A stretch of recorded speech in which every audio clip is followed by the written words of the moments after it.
ನಮ್ಮ ಮಂಡ್ಯ ಜಿಲ್ಲೆ ಮತ್ತು ಹಾಸನ ಜಿಲ್ಲೆಯಲ್ಲಿ ಹಲವಾರು ನಮ್ಮ ಕಾರ್ಯಕರ್ತರ ಕುಟುಂಬದ ಮದುವೆ ಸಮಾರಂಭಗಳು, ಜೊತೆಗೆ ಪಾಂಡವಪುರದಲ್ಲಿ 2 ದೇವಸ್ಥಾನದ ಉದ್ಘಾಟನಾ ಕಾರ್ಯಕ್ರಮ. ಈ ಕಾರ್ಯಕ್ರಮದಲ್ಲಿ ಭಾಗವಹಿಸ್ತಕ್ಕಂಥದ್ದಕ್ಕೆ ನಿನ್ನೆ ದೆಹಲಿಯಿಂದ ಬಂದಂಥದ್ದು. ಕಾರ್ಯಕ್ರಮಗಳನ್ನು ಮುಗಿಸಿ ಮತ್ತೆ ನಾನು ಸಂಜೆ ಮತ್ತೆ ದೆಹಲಿಗೆ ಹೋಗ್ತಾ ಇದ್ದೇನೆ. ಇದು ನನ್ನ ಇವತ್ತಿನ ಕಾರ್ಯಕ್ರಮದ ರಾಜಕೀಯ ಕಾರ್ಯಕ್ರಮ ಅನ್ನೋದಕ್ಕಿಂತ ಹೆಚ್ಚಾಗಿ ನಮ್ಮ ಕಾರ್ಯಕರ್ತರ ಕುಟುಂಬಗಳ ಸಮಾರಂಭಗಳಲ್ಲಿ ಭಾಗವಹಿಸಿದ್ದೇನೆ. ಬಜೆಟ್ಟಿನ ಬಗ್ಗೆ ಒಟ್ಟಾರೆ ಬಜೆಟ್ನ ನಾನು ಹೇಳೋದಾದರೆ, ಇದು ಒಂದು ಉತ್ತಮವಾದಂಥ ನರೇಂದ್ರ ಮೋದಿಯವರು ಪದೇ ಪದೇ ಹೇಳ್ತಕ್ಕಂಥ ವಿಕಸಿತ ಭಾರತ ಮತ್ತು ಆತ್ಮನಿರ್ಭರ ಭಾರತ 2047ಕ್ಕೆ ನಾವೇನು ದೇಶದ ಸ್ವಾತಂತ್ರ್ಯದ ಶತಮಾನೋತ್ಸವವನ್ನು ಆಚರಣೆ ಮಾಡ್ತಕ್ಕಂಥದ್ದಿದೆ. ನಮ್ಮ ದೇಶ ವಿಶ್ವದಲ್ಲಿ ಅಗ್ರಸ್ಥಾನಕ್ಕೆ ಬರ್ತಕ್ಕಂಥ ಕಾರ್ಯಕ್ರಮಗಳನ್ನು ತರಬೇಕು ಅಂತಕ್ಕಂಥದ್ದು ಅವರ ಒಂದು ಕಲ್ಪನೆಗಳೇನಿದೆ. ಈ ಬಾರಿ ವಿಶೇಷವಾಗಿ 4 ಸೆಕ್ಟರ್ಗೆ ಕಾರ್ಯಕ್ರಮಗಳ ಬಗ್ಗೆ ಅವರು ದೂರದೃಷ್ಟಿಯನ್ನು ಆರ್ಥಿಕ ಸಚಿವರ ಮುಖಾಂತರ ದೇಶದ ಜನತೆಗೆ ವಿಶ್ವಾಸ ಮೂಡಿಸ್ಲಿಕ್ಕೆ ಪ್ರಯತ್ನ ಪಟ್ಟಿದ್ದಾರೆ. ಒಂದು, ದೇಶದಲ್ಲಿರ್ತಕ್ಕಂಥ ಬಡತನ, ನಿರುದ್ಯೋಗದ ಸಮಸ್ಯೆ, ಯುವಕರಿಗೆ ರೈತರ ಸಮಸ್ಯೆ ಮತ್ತು ಮಹಿಳೆಯರಿಗೆ ಸ್ವಾವಲಂಬಿಗಳಾಗಿ ಬದುಕ್ತಕ್ಕಂಥ ಆರ್ಥಿಕ ಶಕ್ತಿಯನ್ನು ತುಂಬತಕ್ಕಂಥ ಕಾರ್ಯಕ್ರಮ. ಈ 4 ಕಾರ್ಯಕ್ರಮಗಳಿಗೆ ಈ ಬಜೆಟ್ನಲ್ಲಿ ಆದ್ಯತೆ ಕೊಟ್ಟಿದ್ದಾರೆ ಅನ್ನೋದು ನನ್ನ ಅಭಿಪ್ರಾಯ. ಮತ್ತು ಕುಟುಂಬಗಳಿಗೆ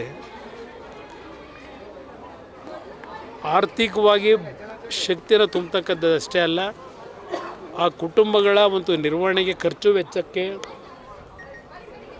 ಅವರಿಗೆ ಹಣ ದೊರಕತಕ್ಕಂಥ ರೀತಿಯ ಒಂದು ಯೋಜನೆಗಳನ್ನು ಇಟ್ಟಿದ್ದಾರೆ. ಇವತ್ತು ಮಕ್ಕಳ ಒಂದು ಶಿಕ್ಷಣಕ್ಕೆ ಹಲವಾರು ರೀತಿಯ ಒಂದು ಈಗಿನ ಮಾಹಿತಿ ತಂತ್ರಜ್ಞಾನವನ್ನು ಇವತ್ತೇನು ಉಪಯೋಗ ಮಾಡ್ಕೊಳ್ತಕ್ಕಂಥದ್ದು, ಅದರ ಜೊತೆಯಲ್ಲಿ ಸ್ಟಾರ್ಟಪ್ಗಳ ಮುಖಾಂತರ ಇವತ್ತು ಸ್ಟಾರ್ಟಪ್ಗಳು ಕೇವಲ ಇಂಡಸ್ಟ್ರಿಗಳನ್ನು ಇಡ್ತಕ್ಕಂಥದ್ದಕ್ಕೆ ಎನ್ಕರೇಜ್ಮೆಂಟ್ ಏನು ಕೊಡ್ತಾಯಿದ್ರು. ನಮ್ಮ ಕೃಷಿ ವಲಯದಲ್ಲೂ ಸಹ ಸ್ಟಾರ್ಟಪ್ಗಳಿಗೆ ಹೆಚ್ಚಿನ ಒಂದು ಆದ್ಯತೆ ಕೊಟ್ಟು ಅದಕ್ಕೆ ಸುಮಾರು 10,000 ಕೋಟಿ ಹಣವನ್ನು ಇಟ್ಟಿದ್ದಾರೆ.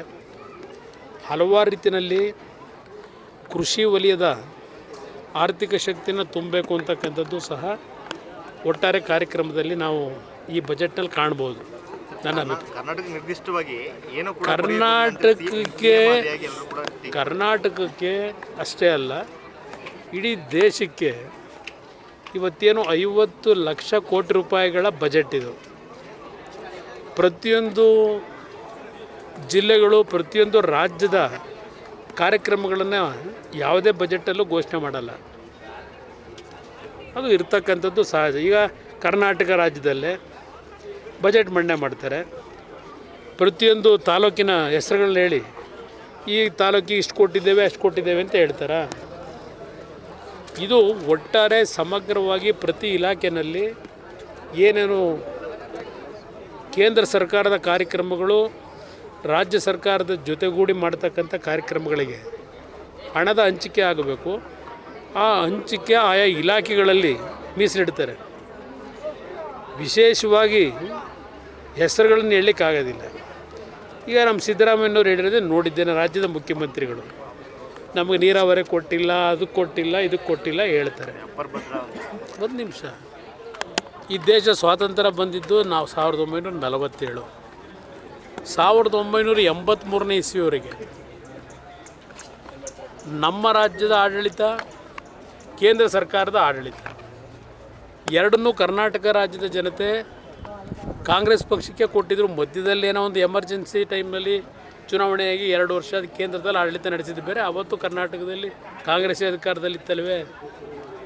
ನಿಮ್ಮ ಆರಂಗಿ, ಹೇಮಾವತಿ, ವಾಟೆಹೊಳೆ, ಕಬಿನಿ ಈ ಒಂದು ಜಲಾಶಯಗಳು ನಿರ್ಮಾಣ ಕೇಂದ್ರದಲ್ಲಿ ಅಧಿಕಾರ ನಡೆಸಿದಂಥ ಕಾಂಗ್ರೆಸ್ಸಿಂದ ಒಂದು ನಯಾ ಪೈಸೆ ಬಿಡುಗಾಸು ಕೊಟ್ರ ಕೇಂದ್ರ ಸರ್ಕಾರದಿಂದ ಈ ಯೋಜನೆಗಳಿಗೆ 50 ವರ್ಷ ದೇಶ ಆಳಿ ಒಂದು ಬಾರಿ ಹಾಸನ ಜಿಲ್ಲೆಯ ಜನತೆ ರಾಜಕೀಯ ಶಕ್ತಿ ತುಂಬಿದಂಥ ಸನ್ಮಾನ್ಯ ದೇವೇಗೌಡರು ಪ್ರಧಾನಮಂತ್ರಿಗಳಾದಾಗ 17 ಸ್ಥಾನ ಗೆಲ್ಲಿಸಿದ್ರಿ ಕರ್ನಾಟಕ ರಾಜ್ಯದ ಜನತೆ. ಅದು ಒಂದು ಬಾರಿ ಅವರು ಪ್ರಧಾನಮಂತ್ರಿಗಳಾದಾಗ ಏನೊಂದು ಆಕ್ಸಿಲರೇಟೆಡ್ ಇರಿಗೇಷನ್ ಸ್ಕೀಮ್ ಅಂತಕ್ಕಂಥದ್ದನ್ನು ದೇಶಕ್ಕೆ ತಂದರು. ಕರ್ನಾಟಕಕ್ಕೆ ಸುಮಾರು 15ರಿಂದ 20 ಸಾವಿರ ಕೋಟಿ ಕೇಂದ್ರ ಸರ್ಕಾರ ಜಲಾಶಯಗಳ ನಿರ್ಮಾಣಕ್ಕೆ ನೀರಾವರಿ ಯೋಜನೆಗಳಿಗೆ ಕೊಟ್ಟಂಥದ್ದು. ಅದು ಹೊರತುಪಡಿಸಿ ಕಾಂಗ್ರೆಸ್ನವ್ರಿಗೆ ಏನು ನೈತಿಕತೆ ಇದೆ ಚರ್ಚೆ ಮಾಡಲಿಕ್ಕೆ? ಕುಮಾರಸ್ವಾಮಿ ಕೇಂದ್ರದಲ್ಲಿ ಮಂತ್ರಿ, ಪ್ರಹ್ಲಾದ್ ಜೋಶಿ ಮಂತ್ರಿ, ಇನ್ನು 3 ಜನ ಸ್ಟೇಟ್ ಮಿನಿಸ್ಟರ್ ಇದ್ದಾರೆ. ಅವ್ರು ಯಾರು ಪ್ರಧಾನಮಂತ್ರಿಗಳ ಮುಂದೆ ಮಾತಾಡೋ ಶಕ್ತಿ ಇಲ್ಲ ಅಂತ ಹೇಳ್ತಾರೆ. ನನ್ನ 2 ಇಲಾಖೆ, ಒಂದು ಹೆವಿ ಇಂಡಸ್ಟ್ರಿ, ಮತ್ತೊಂದು ಉಕ್ಕಿನ ಮಂತ್ರಿಯಾಗಿ ಏನು ಕೆಲಸ ಮಾಡ್ತಾ ಇದ್ದೇನೆ. ಆಂಧ್ರ ಪ್ರದೇಶದಲ್ಲಿ RINL ಡಿಸ್ಇನ್ವೆಸ್ಟ್ಮೆಂಟ್ ಆಗಿ ಖಾಸಗಿಯವರಿಗೆ ಮಾರಾಟ ಮಾಡ್ತಕ್ಕಂಥ ತೀರ್ಮಾನಗಳಾಗೋಗಿತ್ತು ಕ್ಯಾಬಿನೆಟ್ನಲ್ಲಿ. ಒಂದು ಬಾರಿ ಕ್ಯಾಬಿನೆಟ್ನಲ್ಲಿ ತೀರ್ಮಾನ ಆದಮೇಲೆ ಮತ್ತೆ ಅದನ್ನು ರಿವರ್ಸ್ ಮಾಡ್ತಕ್ಕಂಥದ್ದು ಕೇಂದ್ರ ಸರ್ಕಾರದಲ್ಲಿ ಇಲ್ಲ. ಇಂಥ ಒಂದು ನಿಯಮಗಳಿದ್ದಾಗ ಆಂಧ್ರ ಪ್ರದೇಶದ ಜನತೆ ವಿಶಾಖಪಟ್ಟಣದ ಆ ಒಂದು RINL ಕಾರ್ಖಾನೆ ನಾನೇನು ಭೇಟಿ ಕೊಟ್ಟೆ ಮಂತ್ರಿ ಆದಮೇಲೆ, ಅಲ್ಲಿಯ ಪರಿಸ್ಥಿತಿಗಳನ್ನು ಗಮನಿಸಿ ಕಳೆದ 5 ತಿಂಗಳ ನನ್ನ ಒಂದು ಕೇಂದ್ರ ಸರ್ಕಾರದ ಮನವೊಲಿಸ್ತಕ್ಕಂಥಲ್ಲಿ ನರೇಂದ್ರ ಮೋದಿಯವ್ರನ್ನೂ ಇರ್ಬೋದು, ಆರ್ಥಿಕ ಸಚಿವರನ್ನ ಮನವೊಲಿಸಿ ಇವತ್ತು ಕಾರ್ಖಾನೆಗೆ ಒಂದು ಜೀವ ಕೊಟ್ಟೆ. ಸುಮಾರು 11,440 ಕೋಟಿ ಇವತ್ತು RINL ಮುಗಿದೋಗಿತ್ತು, ಮುಳುಗಿತ್ತು. 35,000 ಕೋಟಿ ಲಾಸ್ನಲ್ಲಿದೆ. ಇವತ್ತು ಆ ಕಾರ್ಖಾನೆ ಮತ್ತೆ ಮೊದಲನೇ ಸ್ಥಾನಕ್ಕೆ ತರ್ತಕ್ಕಂಥ ನಿರ್ಣಯ ಮಾಡಿದ್ದೇನೆ. ಇಲ್ಲಿ ನಮ್ಮ ಮೇಲೆ ದೂರ್ತಕ್ಕಂಥ ಕಾಂಗ್ರೆಸ್ ನಾಯಕರಿಗೆ ಕೇಳ್ತೀನಿ, ಈ ಕ್ಷಣದವರೆಗೆ ಯಾರಾದರೂ ಒಬ್ಬರು 7 ತಿಂಗಳಾಯ್ತು ನಾನು ಮಂತ್ರಿಯಾಗಿ, ಕರ್ನಾಟಕಕ್ಕಿಂತದ್ದು ಬೇಕು ಅಂತ ನನ್ನ ಮುಂದೆ ಯಾರಾದರೂ ಬಂದು ಚರ್ಚೆ ಮಾಡಿದ್ದೀರಾ? ಒಂದು ಕುದುರೆಮುಖ ಕಾರ್ಖಾನೆ QSL, ನಾನು ಮೊದಲನೇ ಸೈನ್ ಹಾಕಿದ್ದೆ ಆ QSL ಸಂಸ್ಥೆಯನ್ನು ಉಳಿಸಬೇಕು ಅಂತ ಹೇಳಿ.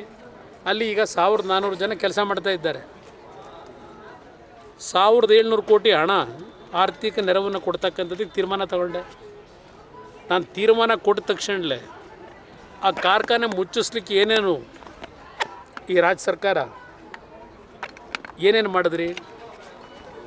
ಮತ್ತು ಅಲ್ಲಿಯ ಮಂಗಳೂರು ಭಾಗದ ನಿರುದ್ಯೋಗಿ ಕೆಲಸ ಕಳ್ಕೊಂಡಂಥವ್ರು ಬಂದು ನನ್ನ ಹತ್ರ ಚರ್ಚೆ ಮಾಡಿದ್ರು. ಈಗ ಅದಕ್ಕೆ NMDCಗೆ ನಾನು ಮರ್ಜ್ ಮಾಡ್ತಕ್ಕಂಥ ತೀರ್ಮಾನ ಮಾಡಿ ಆ ಸಂಸ್ಥೆ ಉಳಿಸ್ತೀವಿ. ಒಂದು ಕಾಲದಲ್ಲಿ ಅದು ನವರತ್ನ ಸ್ಟೇಟಸಲ್ಲಿ ಇದ್ದಂಥದ್ದು QSL ಮುಗಿಸ್ಲಿಕ್ಕೆ ಹೊರಟ್ರಿ. ಅದನ್ನು ಉಳಿಸಿ ಇವತ್ತು ಇನ್ನೂ ಇಷ್ಟೊತ್ತಿಗೆ ನಾವೇನೋ ದೇವದಾರ ಮೈನಿಂಗ್ನ ಕೆಲಸ ಪ್ರಾರಂಭ ಮಾಡಿದರೆ ಇನ್ನೂ 2,500 ಜನಕ್ಕೆ ಕೆಲಸ ಸಿಗ್ತಿತ್ತು. ಪ್ರಾರಂಭ ಮಾಡಲಿಕ್ಕೆ ಗಡ್ಡೆ ಪಡಿಸಿದ್ರಿ. ಇನ್ನು HMTದು ನೀವೇ ನೋಡ್ತಾ ಇದ್ದೀರಿ ಪ್ರತಿನಿತ್ಯ. ಅದಕ್ಕೊಂದು ಜೀವ ಕೊಡಬೇಕು ಅಂತ ಹೊರಟ್ರೆ ಈಗ ಶುರು ಮಾಡಿದ್ದೀರಿ. ಅದೇನೋ ಅರಣ್ಯ ಇಲಾಖೆ ಭೂಮಿ ಅದು ಅಂತ. ಅದರಿಂದ ನಮ್ಮ ಮುಂದೆ ನೀವೇನು ಮನವಿನೇ ಕೊಡದೆ ಪ್ರಧಾನಮಂತ್ರಿಗಳ ಮುಂದೆ ಇವ್ರಿಗೂ ಮಾತಾಡೋ ಶಕ್ತಿ ಇದೆಯಾ ಅಂತ ಅಂದ್ಬಿಟ್ಟು ಕೇಳಿದಿರಲ್ಲ.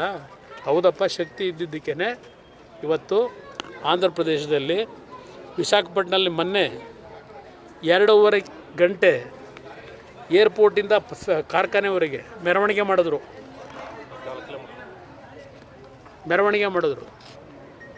ಅಲ್ಲಿ ಜನ ತೋರಿಸಿದಂಥ ಪ್ರೀತಿ ಯಾತಿಗೆ ತೋರಿಸಿದ್ರು? ಆ ಕಾರ್ಖಾನೆ ಮುಗೀತು, ಇನ್ನು ಸಾಧ್ಯವೇ ಇಲ್ಲ ಅಂತಕ್ಕಂಥ ತೀರ್ಮಾನಕ್ಕೆ ಬಂದೋಗಿದ್ರಲ್ಲ. ಒಂದು ಹಿಸ್ಟಾರಿಕಲ್ ಡಿಸಿಷನ್ನ ತಗೋಬೇಕಾದ್ರೆ ಕನ್ನಡಿಗರು ನಾನು ಕೊಟ್ಟ ಶಕ್ತಿನೇ ಉಪಯೋಗ ಮಾಡಿದ್ದೀನಿ. ಅಲ್ಲಿ ಭದ್ರಾವತಿ ಈ ಸರ್ಕಾರ ಎಷ್ಟು ಮಟ್ಟಿಗೆ ನನಗೆ ಬೆಂಬಲ ಕೊಡ್ತಾರೋ ಬಿಡ್ತಾರೋ ಗೊತ್ತಿಲ್ಲ. ಕರ್ನಾಟಕ ರಾಜ್ಯದಲ್ಲಿ ವಿಶ್ವೇಶ್ವರನ ಹೆಸರಿನಲ್ಲಿ ಅರಸರ ಕಾಲದಲ್ಲಿ ಮಾಡಿರೋದು, ಮೈಸೂರು ಅರಸರ ಕಾಲದಲ್ಲಿ. ಆ ಕಾರ್ಖಾನೆಗೂ ಇವತ್ತು ಜೀವ ಕೊಡ್ತಕ್ಕಂಥದ್ದಕ್ಕೆ ಈಗಾಗಲೇ ಪ್ರೋಸೆಸ್ ಪ್ರಾರಂಭ ಮಾಡಿದ್ದೀನಿ. ಮೊನ್ನೆ ಜಾರ್ಖಂಡ್ಗೆ ಹೋಗಿದ್ದೆ 2 ದಿನ. ಜಾರ್ಖಂಡ್ನಲ್ಲಿ ಅಲ್ಲಿಯ ಒಂದು ರಿವ್ಯೂ ಮೀಟಿಂಗ್ ಮಾಡಿದೆ. ಅಲ್ಲಿ ಬೊರೊಕೊ ಸ್ಟೀಲ್ ಪ್ಯಾಂಟ್ಗೆ ಬೊಕಾರೋ ಸ್ಟೀಲ್ ಪ್ಯಾಂಟ್ಗೆ 20,000 ಕೋಟಿ ಇನ್ವೆಸ್ಟ್ಮೆಂಟ್ ಮಾಡ್ತಾಯಿದ್ದೀವಿ ಬೊಕಾರೋದಲ್ಲಿ.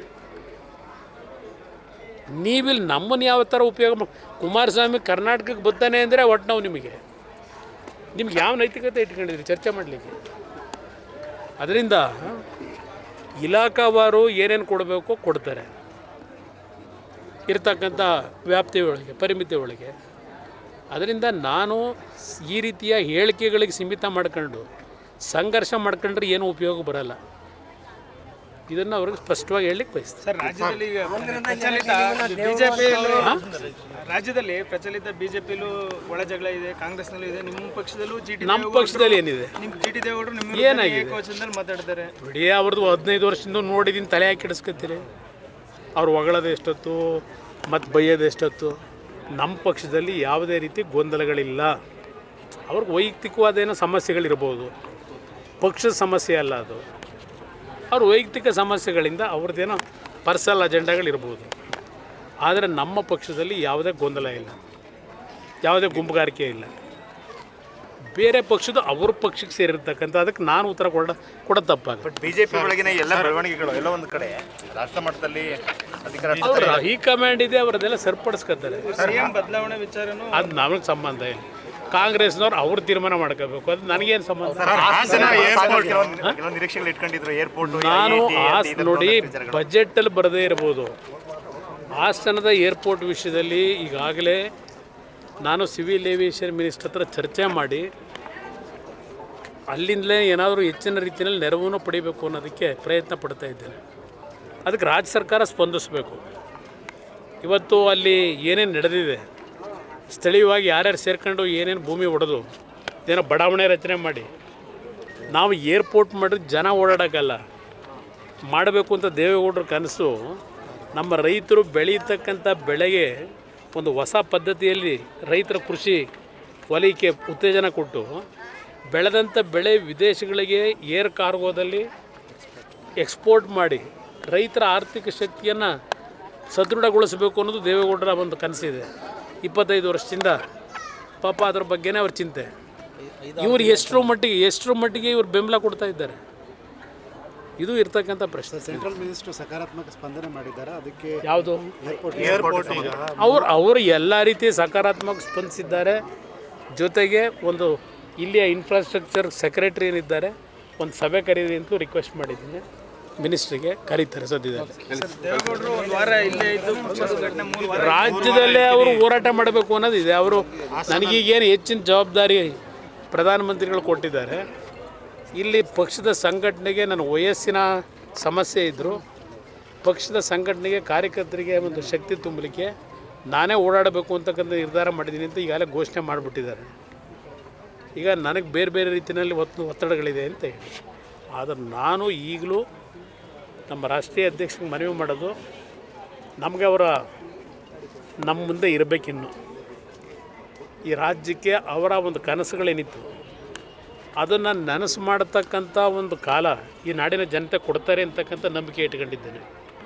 ಅದನ್ನು ಅವ್ರ ಕಣ್ಣಾರೆ ನೋಡಬೇಕು. ಅವ್ರು ಮಾಡೋಕ್ಕಾಗದೇ ಇದ್ದದನ್ನು ಇವತ್ತು ಈ ರಾಜ್ಯದ ಅಭಿವೃದ್ಧಿಗೆ ನನ್ನದೇ ಆದಂಥ ಒಂದು ಕಲ್ಪನೆ, ಅವರು ನಮಗೇನು ಮಾರ್ಗದರ್ಶನ ಕೊಟ್ಟಿದ್ದಾರೆ ಅದು ಇಟ್ಕೊಂಡಿದ್ದೇವೆ. ಆ ಕಾರ್ಯಕ್ರಮಗಳನ್ನು ತರಬೇಕು ಅಂತಕ್ಕಂಥದ್ದು ನನ್ನ ಒಂದು ಯೋಜನೆ ಇದೆ. ಇವತ್ತು ನೋಡಿ, ಕೇಂದ್ರ ಸರ್ಕಾರದಲ್ಲೇ ಎಲೆಕ್ಟ್ರಾನಿಕ್ ಟಾಯ್ಸ್ಗೆ ಉತ್ತೇಜನ ಕೊಡಬೇಕು ಅಂತ ತೀರ್ಮಾನ ಮಾಡಿದ್ರು. ನಾನು 14 ತಿಂಗಳು 2ನೇ ಬಾರಿ ಮುಖ್ಯಮಂತ್ರಿ ಆದಾಗ 9 ಇಂಡಸ್ಟ್ರಿಯಲ್ ಕ್ಲಸ್ಟರ್ನ ರಾಜ್ಯದಲ್ಲಿ ಮಾಡಬೇಕು ಅಂತ ಇದ್ದೆ. ಅದರಲ್ಲಿ ಕೊಪ್ಪಳದಲ್ಲಿ ಟಾಯ್ ಇಂಡಸ್ಟ್ರಿ ಮಾಡಬೇಕು ಅಂತ ಹೇಳಿ, ಲೆದರ್ನ ಒಂದು ಎನ್ಕರೇಜ್ ಮಾಡಬೇಕು ಅಂತೇಳಿ ಬಳ್ಳಾರಿನಲ್ಲಿ ಲೆದರ್ ಇಂಡಸ್ಟ್ರಿಗೆ ಒತ್ತು ಕೊಡಬೇಕು ಅಂತ ಮಾಡಿದ್ದೆ. ಇವತ್ತು ಕೇಂದ್ರ ಸರ್ಕಾರ ಲೆದರ್ ಇಂಡಸ್ಟ್ರಿ ಮುಖಾಂತರ ಎಕ್ಸ್ಪೋರ್ಟ್ನ ಇಲ್ಲಿ ಮ್ಯಾನುಫ್ಯಾಕ್ಚರ್ ಏನು ಮಾಡ್ತಾರೆ ಲೆದರ್ ಇಂಡಸ್ಟ್ರಿನಲ್ಲಿ 1,00,000 ಕೋಟಿ ಆದಾಯ ದೇಶದ ಒಂದು ಫಾರಿನ್ ಎಕ್ಸ್ಚೇಂಜಿಗೆ ತರಬೇಕು ಅಂತಕ್ಕಂಥ ಘೋಷಣೆ ಮೊನ್ನೆ ಮಾಡಿದ್ದಾರೆ. ನೆನ್ನೆ ಲೆದರ್ ಇಂಡಸ್ಟ್ರಿ ಮುಖಾಂತರ ಹಲವಾರು ಯೋಜನೆಗಳಿದೆ. ಲೆದರ್ ಇಂಡಸ್ಟ್ರಿ ಮುಖಾಂತರ ಸುಮಾರು 20 ಲಕ್ಷ ಯುವಕರಿಗೆ ಉದ್ಯೋಗ ದೊರಕಿಸ್ಕೊಡ್ಬೇಕು ಅನ್ನೋದಿದೆ ಆ ಕಾರ್ಯಕ್ರಮದಲ್ಲಿ. ಸ್ಟಾರ್ಟಪ್ಗಳ ಮುಖಾಂತರ ಹಲವಾರು ರೀತಿಯ ಒಂದು ಉತ್ತೇಜನ ಕೊಡ್ತಕ್ಕಂಥ ಯೋಜನೆಗಳು ಸಿದ್ಧ ಮಾಡಿದ್ದಾರೆ. ಇನ್ನು ಆರ್ಟಿಫಿಷಿಯಲ್ ಇಂಟೆಲಿಜೆನ್ಸು ಇವತ್ತು 500 ಕೋಟಿ ಇಟ್ಟಿದ್ದಾರೆ ಅದರಲ್ಲಿ. ನಾನು ಕರ್ನಾಟಕದಲ್ಲೂ ಸಹ ಅವರು ಗುಜರಾತ್ನಲ್ಲಿ ಈಗಾಗಲೇ ಪ್ರೊಸೆಸ್ ಪ್ರಾರಂಭ ಮಾಡಿಬಿಟ್ಟಿದ್ದಾರೆ. ನಾನು ಮನವಿ ಮಾಡ್ತಾ ಇದ್ದೇನೆ, ಕರ್ನಾಟಕದಲ್ಲೂ ಇದು ಕರ್ನಾಟಕ ಹಬ್ ಇಲ್ಲಿ ಸಾಫ್ಟ್ವೇರ್ ಇಂಡಸ್ಟ್ರಿಲಿ ಆರ್ಟಿಫಿಷಿಯಲ್ ಇಂಟೆಲಿಜೆನ್ಸಿಗೆ ಕರ್ನಾಟಕದಲ್ಲೂ ಸಹ ಏನಾದರೂ ಮಾಡಿ ಒಂದು ಉತ್ತೇಜನ ಕೊಡಬೇಕು ಅನ್ನೋದ್ರ ಬಗ್ಗೆ ಗಮನ ಹರಿಸ್ತಾ ಇದ್ದೆ.